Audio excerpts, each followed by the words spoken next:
എല്ലാ പ്രിയ വിദ്യാർത്ഥിനികൾക്കും പുതിയൊരു വീഡിയോയിലേക്ക് സ്വാഗതം.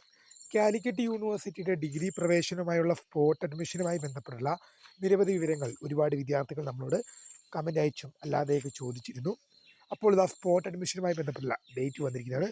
ഓഗസ്റ്റ് മാസം 10 വരെ വിദ്യാർത്ഥിനികൾക്ക് സ്പോട്ട് അഡ്മിഷനായിട്ട് അപേക്ഷ സമർപ്പിക്കാം.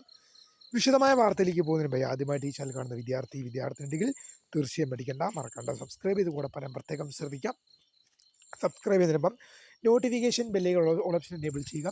ചാനൽ വീഡിയോസ് നിങ്ങൾക്ക് ഉപകാരപ്രദമാകുന്നുണ്ട് തീർച്ചയായും ലൈക്കും കൂടി ചെയ്യുക. നിങ്ങളുടെ സുഹൃത്തുക്കളിലേക്ക് ഷെയർ ചെയ്ത് കൊടുക്കാനും കൂടി പ്രത്യേകം ശ്രദ്ധിക്കാം.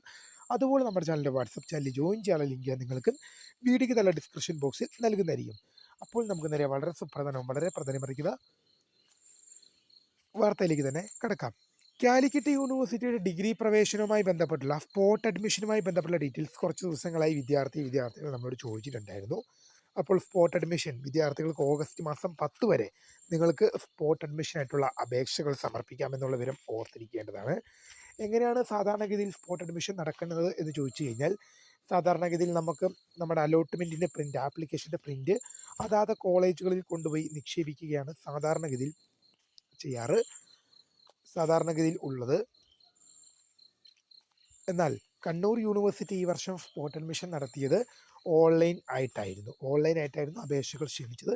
സാധാരണ വർഷങ്ങളിൽ എല്ലാ യൂണിവേഴ്സിറ്റീസും നമ്മുടെ അതാത് എങ്ങനെയാണ് സ്പോട്ട് അഡ്മിഷൻ്റെ പ്രൊസീജിയർ നടക്കുന്നതെന്ന് ചോദിച്ചിട്ടുള്ളപ്പോൾ സ്പോട്ട് അഡ്മിഷന് അപേക്ഷിക്കാമെന്നുള്ളത് ഓഗസ്റ്റ് മാസം 10 വരെ ഉണ്ടെങ്കിലും സ്പോട്ട് അഡ്മിഷൻ്റെ വിശദവിവരങ്ങൾ വിദ്യാർത്ഥികൾക്ക് യൂണിവേഴ്സിറ്റി സൈറ്റിൽ ലഭ്യമാണ്. അപ്പോൾ സാധാരണഗതിയിൽ സ്പോട്ട് അഡ്മിഷനായിട്ടുള്ള അപേക്ഷകൾ സമർപ്പിക്കേണ്ടത് എങ്ങനെയാണ്? നമുക്ക് ആപ്ലിക്കേഷൻ്റെ പ്രിൻ്റ് എടുത്ത് ഓരോരോ കോളേജുകളിൽ കൊണ്ടുപോയി വെക്കുക. ശേഷം നമുക്ക് അഡ്മിഷൻ കിട്ടാനുള്ള യോഗ്യത ഉണ്ടെങ്കിൽ ഒരു റാങ്ക് ലിസ്റ്റ് തയ്യാറാക്കി യൂണിവേഴ്സിറ്റി അതായത് കോളേജുകാർക്ക് കൊടുക്കും. ആ റാങ്ക് ലിസ്റ്റിൻ്റെ അടിസ്ഥാനത്തിൽ കോളേജുകാർ നമ്മളെ ഫോൺ വിളിച്ച് കോൺടാക്റ്റ് ചെയ്യുകയാണ് ചെയ്യുന്നത്. ഈ വർഷവും അങ്ങനെ തന്നെയാണ്, ഓർത്തിരിക്കുക. അപ്പോൾ നിങ്ങൾക്ക് ഓഗസ്റ്റ് മാസം 10 തീയതി രണ്ടാം സപ്ലിമെൻ്ററി അലോട്ട്മെൻറ്റിന് ശേഷവും പ്രവേശനം ലഭിക്കാത്ത വിദ്യാർത്ഥികൾക്ക് സ്പോട്ട് അഡ്മിഷനായിട്ടുള്ള അപേക്ഷകൾ സമർപ്പിക്കാം.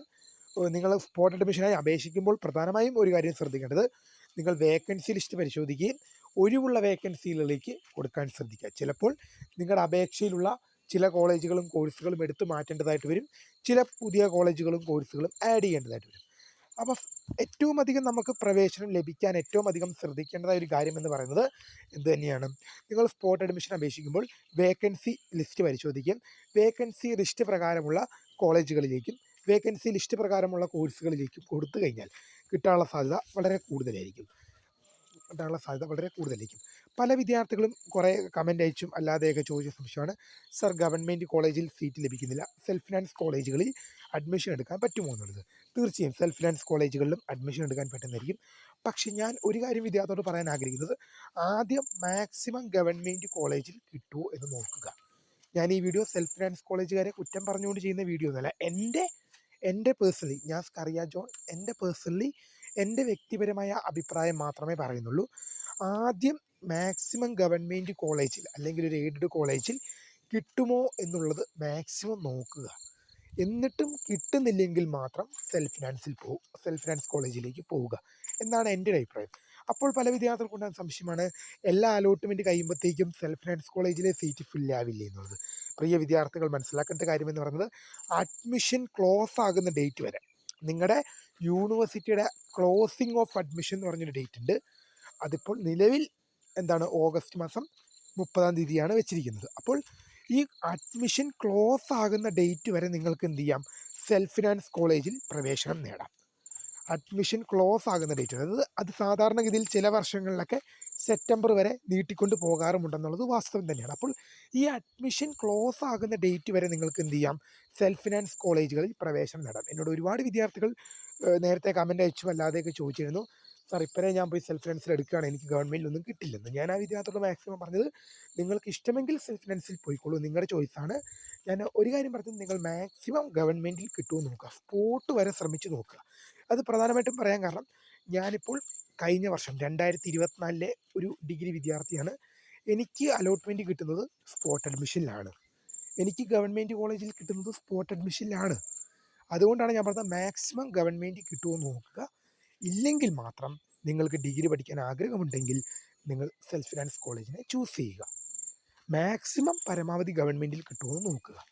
എനിക്ക് കാരണം ഞാനൊരു സ്പോട്ട് അഡ്മിഷനിൽ ഡിഗ്രി പ്രവേശനം നേടിയ ഒരു വിദ്യാർത്ഥിയാണ്.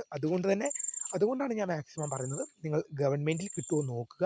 എന്നിട്ട് ഒട്ടും തീരെ കിട്ടുന്നില്ലെങ്കിൽ അഡ്മിഷൻ ക്ലോസ് ആകുന്ന ഡേറ്റിനുള്ളിൽ നിങ്ങൾ എന്ത് ചെയ്താൽ മതി, സെൽഫ് ഫിനാൻസ് കോളേജുകളിലേക്ക് നിങ്ങൾക്ക് പ്രവേശനം നേടാൻ സാധിക്കും.